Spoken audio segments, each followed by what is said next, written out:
Ada satu kalimat yang selalu diulang-ulang setiap kali orang membahas jodoh dari Tuhan.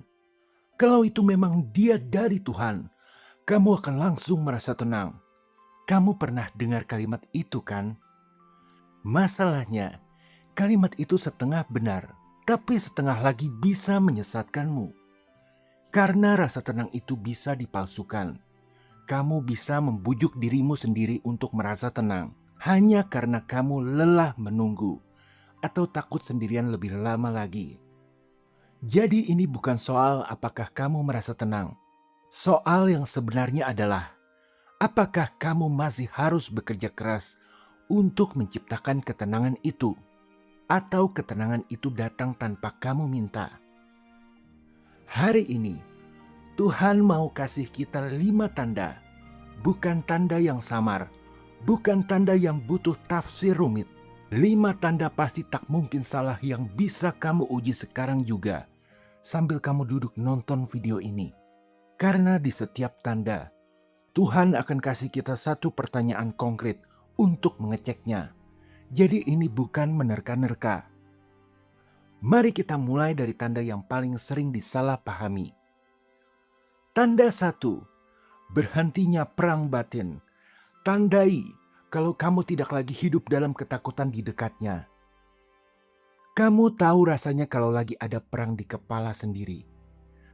Kamu terus meyakinkan diri. Dia baik kok.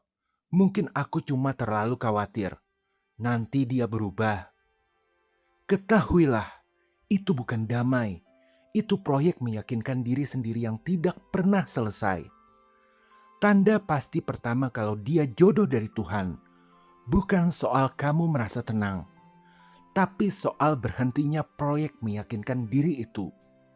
Kamu berhenti jadi pengacara pembela untuk hubunganmu sendiri, agar tidak dihakimi oleh hati nuranimu. Jika kamu mau mengecek apakah dia orangnya, inilah pertanyaan untuk mengujinya. Jawab dengan jujur. Dalam seminggu terakhir, berapa kali kamu harus menenangkan diri sendiri tentang dia, dibandingkan berapa kali kamu benar-benar merasa tenang, tanpa usaha? Kalau kamu masih menghitung-hitung alasan supaya hubungan ini masuk akal, ketahuilah, perang itu belum selesai dan akan selalu ada. Sebab Allah tidak menghendaki kekacauan, tetapi damai sejahtera.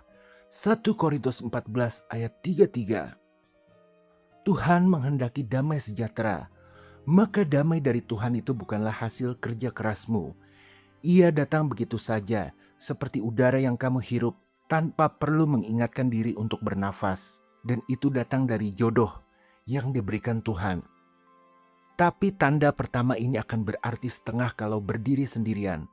Karena damai bisa kamu dapatkan sesaat, lalu hilang lagi kalau tidak ada yang menopangnya dari dalam. Maka yang menopang damai itu adalah tanda kedua, dan ini ditemukan juga dari si dia. Tanda 2, efek booster, berada dalam hubungan ini, membuat kamu berhenti malas untuk berdoa. Coba jujur sama dirimu sendiri.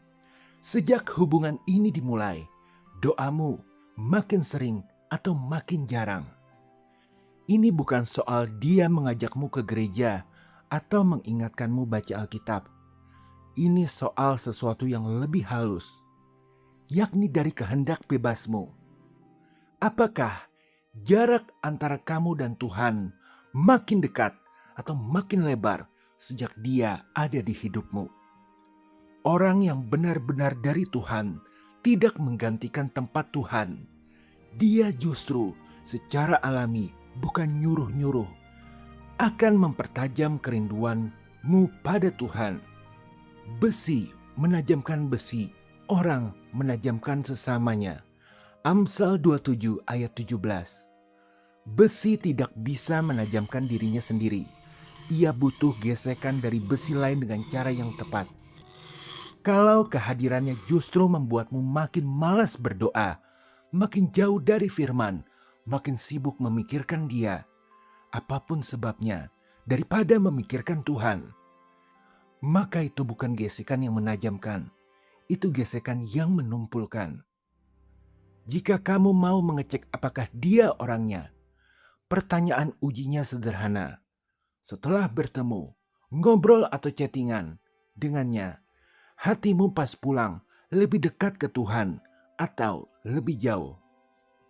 Kalau jawabanmu kok mau jadi lebih dekat, maka fix dia memenuhi tanda ini. Tanda ketiga akan menguji sisi yang lebih berani. Bagaimana dia menjaga dirinya sendiri, bukan cuma menjagamu. Tanda tiga, hidup tanpa kompromi, garansi mutlak bahwa dia tidak akan merusak masa depan kamu. Ini bagian yang sering disalah artikan. Jadi dengarkan baik-baik. Tanda dari Tuhan ini bukan berarti kamu boleh berhenti menjaga hidupmu sendiri. Menjaga dirimu tetap tanggung jawabmu selalu. Kamu adalah pribadi unik dengan cita-cita yang unik. Tapi ada perbedaan besar antara berjuang menjaga cita-cita sendirian, melawan arus dari orang yang kamu cintai, dengan berjuang menjaga cita-cita bersama orang yang berjalan ke arah yang sama denganmu. Yang satu melelahkan, yang satu terasa seperti punya rekan seperjuangan. Coba lihat, apakah dia proaktif menjauh dari hal-hal yang kamu tahu salah, tanpa kamu harus mengingatkannya berulang-ulang. Atau kamu yang selalu jadi satu-satunya orang yang mengerem, sementara dia terus mendorong batas. Tubuhmu adalah bait Roh Kudus yang diam di dalam kamu. Kamu telah dibeli dan harganya telah lunas dibayar. Karena itu, muliakan Allah dengan tubuhmu. 1 Korintus 6 ayat 19-20. Orang yang menghormati Tuhan akan menghormati tubuh, batasan, dan cita-citamu juga. Bukan karena kamu memaksa, tapi otomatis karena dia sendiri sudah lebih dulu menghormati Tuhannya. Jika kamu mau mengecek apakah dia orangnya, inilah pertanyaan untuk mengujinya. Jawab dengan jujur. Siapa yang lebih sering jadi pengingat soal batasan dalam hubungan ini? Kamu atau dia juga? Kalau jawabannya dia juga, kamu sedang berjalan bersama, bukan berjuang sendirian. Dan kalau kamu sudah tidak sendirian menjaga batasan, biasanya kamu juga akan berhenti melakukan sesuatu yang lebih melelahkan lagi. Mengecilkan dirimu sendiri. Tanda 4. Akhir dari rasa cemburu. Tandai kamu tak perlu lagi berpura-pura mengecilkan diri di depannya. Ini lebih dari soal cemburu karena tidak setia. Pernah enggak kamu diam-diam mengecilkan pencapaianmu di depan seseorang supaya dia tidak merasa terancam? Menyembunyikan promosi kerja, menahan cerita soal keberhasilanmu karena takut membuatnya minder atau cemburu. Itu bukan cinta yang menenangkan. Itu kamu yang sedang mengatur ulang dirimu supaya cocok dengan ego orang lain. Kasih itu sabar. Kasih itu murah hati. Ia tidak cemburu. Ia tidak memegahkan diri dan tidak sombong. 1 Korintus 13 ayat 4. Orang yang dari Tuhan akan merayakan kesuksesanmu seperti kesuksesannya sendiri. Dia tidak butuh kamu jadi lebih kecil supaya dia terasa lebih besar. Jika kamu mau mengecek apakah dia orangnya, inilah pertanyaan untuk mengujinya. Jawab dengan jujur. Pertanyaan ujinya, kapan terakhir kali kamu menceritakan pencapaianmu ke dia tanpa rasa was-was? Kalau kamu masih menghitung kata-kata sebelum bercerita tentang keberhasilanmu sendiri, itu tanda kamu belum aman. Dan rasa aman yang sesungguhnya, yang paling dalam, datang dari tanda terakhir, yang paling menyentuh dari semuanya. Tanda 5. Kasih tanpa syarat saat kamu berhenti membayar harga untuk mendapatkan perhatian. Ini pertanyaan paling jujur yang bisa kamu tanyakan pada dirimu sendiri. Apakah kamu masih merasa harus membayar untuk mendapat perhatiannya? Membayar dengan menjadi sempurna, membayar dengan selalu setuju, membayar dengan menyembunyikan versi dirimu yang berantakan. Kalau iya, itu bukan cinta. Itu transaksi yang belum lunas. Dan kamu adalah orang yang terus mencicilnya. Ini bukan tentang hal yang mendasar seperti kompromi dosa.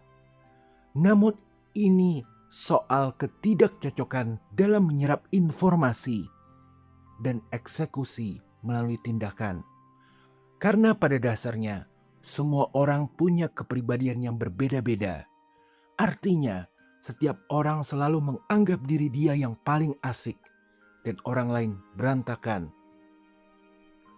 Meski di mata Tuhan, dua-duanya benar. Dan dua-duanya memang belum sempurna dan wajib disempurnakan seumur hidup.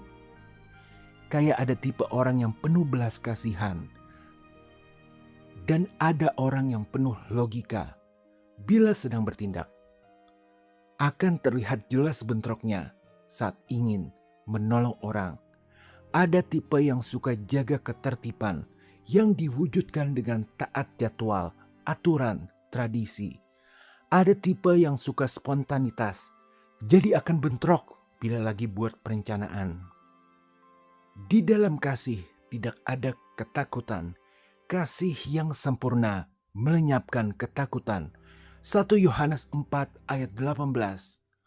Orang yang benar-benar mengasihimu seperti Tuhan mengasihimu akan menerima versi dirimu yang belum rapi, yang masih berantakan, yang masih belajar. Bukan menerima versi terbaikmu yang kamu tampilkan saat ingin diterima. Apalagi dengan kamu mengalah terus agar sefrekuensi dengan dia. Ingat, kasih itu mengalah.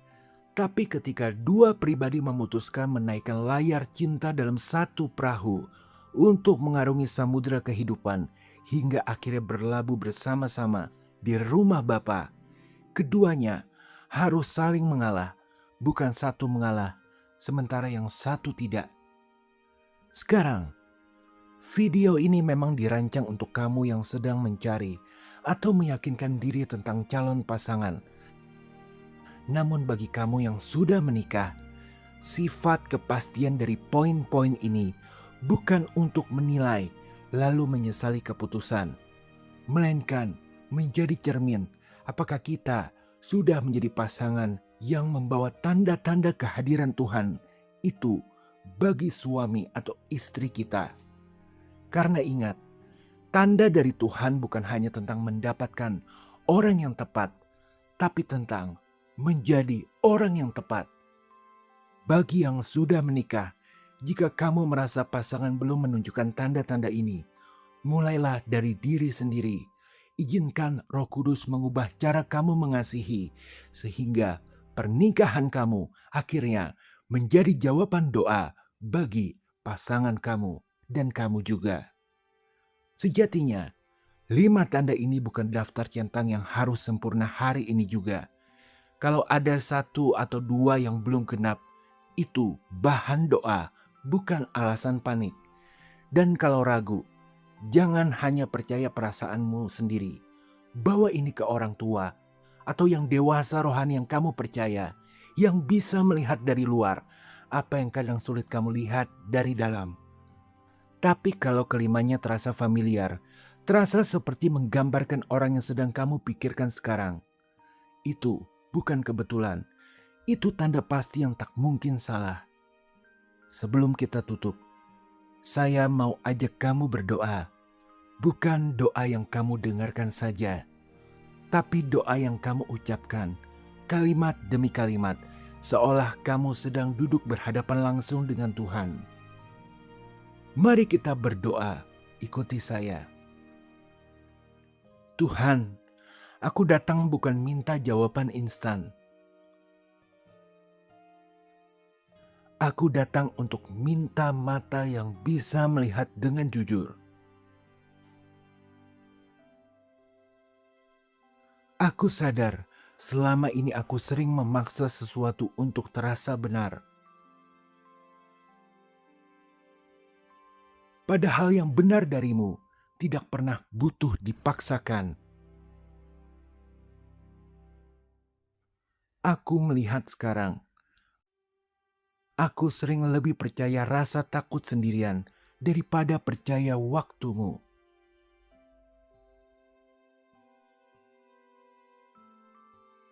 Dan itu yang membuatku terburu-buru mengambil keputusan yang bukan milikku.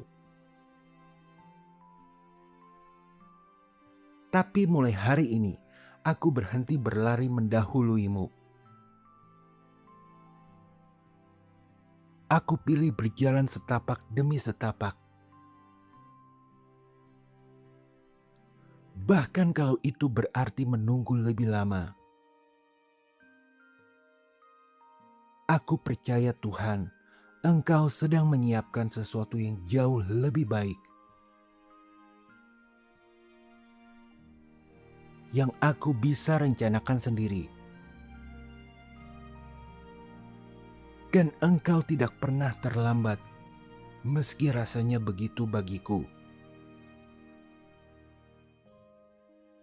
Maka aku undang Engkau masuk ke dalam setiap pertimbanganku soal cinta. Bukan hanya jadi penonton, tapi jadi pemimpin dari hatiku. Aku menyerahkan hasrat untuk mengontrol kepastian ini ke tangan-Mu. Aku percaya genggaman-Mu lebih aman dari genggamanku sendiri. Hari ini, aku memilih percaya aku layak dicintai dengan cara yang benar. Dan aku memilih menunggu cinta yang tidak membuatku kecil, tapi membuatku makin serupa Kristus.